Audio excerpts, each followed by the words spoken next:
ये है cellular jail की कोठरी नंबर 52, जहां भारत के महान स्वातंत्र सेनानी वीर सावरकर को 10 सालों तक रखा गया था और उन्होंने जीते जी नर्क का अनुभव किया था। 50 साल के कारावास की सजा सुनाकर अंग्रेजी हुकूमत ने जब वीर सावरकर को सेलुलर जेल में भेजा, तब उन्हें देखकर वहां का जेलर डेविड बैरी बोला, इस कायनात में एक ईश्वर है जो स्वर्ग में रहता है, लेकिन पोर्ट ब्लेयर में 2 ईश्वर हैं, एक स्वर्ग वाला ईश्वर और दूसरा मैं। यहाँ बैरी जिस पोर्ट ब्लेयर की बात कर रहा था वो थी अंडमान की राजधानी, जहां मौजूद थी काला पानी जेल, दूर सुदूर टापुओं पर बना एक ऐसा कारागार जिसे धरती पर मौजूद नर्क कहा जाता था। 20वीं सदी में जब देश में आजादी का आंदोलन अपने चरम पर था, तभी अंग्रेज क्रांतिकारियों को पकड़कर काला पानी यानी सेलुलर जेल में डाल देते थे। यहाँ उन्हें इतनी अमानवीय यातनाएं दी जाती थी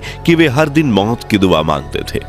लेकिन विडंबना यह थी कि जो कैदी मरना चाहते थे उन्हें तड़पा तड़पा कर जिंदा रखा जाता था और जो जिंदा रहना चाहते थे उन्हें तिल तिल कर मारा जाता था। कहा जाता है कि आजादी की लड़ाई के दौरान करीब 80,000 कैदियों को काला पानी जेल भेजा गया था। इनमें से केवल 30,000 कैदी ही जिंदा लौट पाए। बाकी 50,000 कैदियों का क्या हुआ, यह आज भी एक गहरा रहस्य बना हुआ है।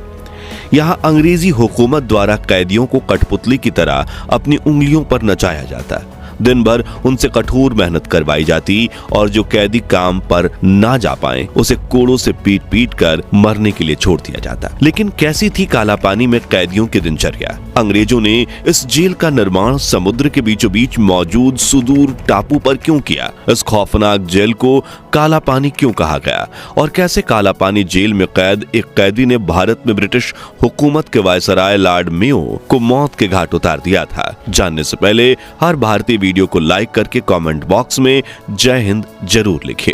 सन 1850 अंग्रेजों ने हिंदुस्तान के बड़े हिस्से को गुलामी की बेड़ियों में बांध रखा था। उस दौर में आजादी के लिए उठने वाली हर आवाज को दबा दिया जाता था और आवाज उठाने वाले को यातनाएं दी जाती थी। लेकिन 1857 में अंग्रेजों के खिलाफ एक बड़ी आवाज उठी। यह था हमारा पहला स्वतंत्रता आंदोलन, जिसे दबाने के लिए अंग्रेजों ने क्रांतिकारियों की बड़े पैमाने पर धरपकड़ शुरू कर दी। तब उन्हें या तो फांसी पर लटका दिया जाता था या फिर तोप के मुहाने पर बांधकर उड़ा दिया जाता था। लेकिन धीरे धीरे क्रांतिकारियों की संख्या पहले दर्जनों में पहुंची और फिर हजारों में। तो इतने बेकसूरों को मौत के घाट उतारना अंग्रेजों के लिए अब संभव नहीं था। इसलिए उन्होंने हजारों क्रांतिकारियों को कैदी बना लिया और विद्रोह के डर से उन्होंने इन कैदियों को इंडिया मेनलैंड से दूर भेजने की ठानी और इसके लिए चुना गया अंडमान द्वीप।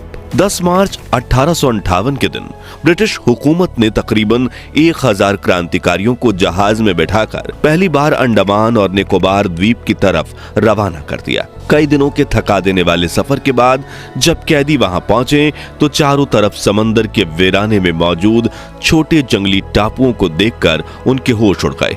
अंग्रेजी हुकूमत ने चारों तरफ पानी से घिरे अंडमान के एक खूबसूरत आइलैंड को धरती के नर्क में बदल दिया। मगरमच्छ, सांप, बिच्छू और कीड़े मकोड़ों से घिरे इस द्वीप को बीमारियों का घर माना जाता था और यहाँ से भागने का कोई रास्ता मौजूद नहीं था और ये कैद कहलाई काला पानी की सजा। कहा जाता है कि इस सजा से बेहतर तो मौत होती थी। जो इसे देख ले वो रूह तक कांप जाता था और जो इसे पा जाए वो मौत का डर भूल जाए। यहाँ सबसे पहले ब्रिटिश अधिकारियों के लिए कैदियों से जंगलों की कटाई करवाई गई और कमरे बनवाए गए। इस प्रक्रिया में कैदियों को अनगिनत कठिनाइयों का सामना करना पड़ा। कैदी मलेरिया जैसी गंभीर बीमारियों से संक्रमित होकर अपनी जान गंवा बैठे। वहीं कई को जहरीले सांपों और बिच्छुओं ने काट लिया, जिनका परिणाम अक्सर मौत होता था। कुछ कैदियों की जान इन द्वीप के कठोर और प्रतिकूल वातावरण के कारण चली गई। इन कैदियों से अंडमान की राजधानी पोर्ट ब्लेयर में पहली जेल का निर्माण करवाया गया, जिसमें छोटे छोटे कच्चे घर बनाए गए थे। लेकिन जैसे जैसे कैदियों की संख्या बढ़ी, ब्रिटिश हुकूमत ने 1890 तक यहाँ और अधिक कैदियों को भेजना शुरू कर दिया। इसी वजह से 1896 में अंग्रेज सरकार ने एक नई जेल बनाने का निर्णय लिया। इस जेल को सेलुलर जेल का नाम दिया गया, जिसे बाद में काला पानी जेल के नाम से भी जाना गया। लेकिन इसका नाम काला पानी ही क्यों पड़ा? तो इसके पीछे भी एक दिलचस्प कहानी है। दरअसल उस समय हिंदू समाज में यह धारणा प्रचलित थी कि समुद्र यात्रा करने से व्यक्ति का धर्म भ्रष्ट हो जाता है। ऐसे लोगों को समाज से बाहर कर दिया जाता था। इस मान्यता के कारण समुद्र के पानी को काला पानी कहा जाता था और इसी वजह से अंडमान की इस कैद को काले पानी की सजा का नाम दिया गया। अब सवाल उठता है, काला पानी जेल का निर्माण कैसे हुआ? तो शुरुआत में अंग्रेज अधिकारियों के लिए आवास, कमिश्नर हाउस, चर्च और कॉन्फ्रेंस रूम जैसी सुविधाओं का निर्माण करवाया गया। इसके बाद मुख्य सेलुलर जेल कॉम्प्लेक्स बनाने का काम शुरू हुआ।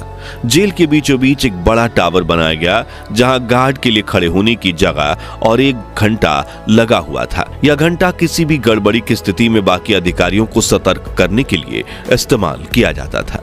इसके बाद टावर के बाहर की ओर 7 इमारतों का निर्माण हुआ जिन्हें विंग्स कहा गया। हर विंग 3 मंजिल की थी जिसमें कुल 696 सेल बनाए गए। इन्हीं सेल्स की वजह से इसे सेल्युलर जेल का नाम दिया गया। ये सेल खास तौर पर इस तरह डिजाइन किए गए थे कि कोई कैदी दूसरे से संपर्क न कर सके और किसी स्वतंत्रता आंदोलन की योजना न बना पाए। हर विंग का मुख दूसरी विंग की दीवार की तरफ था। करीब 15 गुना 9 फीट के इन सेल्स में 9 फीट की ऊंचाई पर खिड़कियां लगाई गई थी ताकि हवा और रोशनी अंदर आ सके। अब आप सोचेंगे कितनी ऊंचाई तो कैदी जेल से भाग सकते थे ना? तो इसका जवाब है नहीं, बल्कि मगरमच्छों से भरे समुद्र के बीच इस जेल की दीवार छोटी रखी जाती थी ताकि लोग बाहर निकलने की कोशिश करें और दूर दूर तक पानी देखकर वापस आ जाएं और गुलामी की बेबसी को जीते रहें। यहाँ से भाग पाना मुश्किल ही नहीं, नामुमकिन था। मगर फिर भी अगर कोई कैदी भागने की कोशिश करता तो उसे पकड़कर बाकी कैदियों के सामने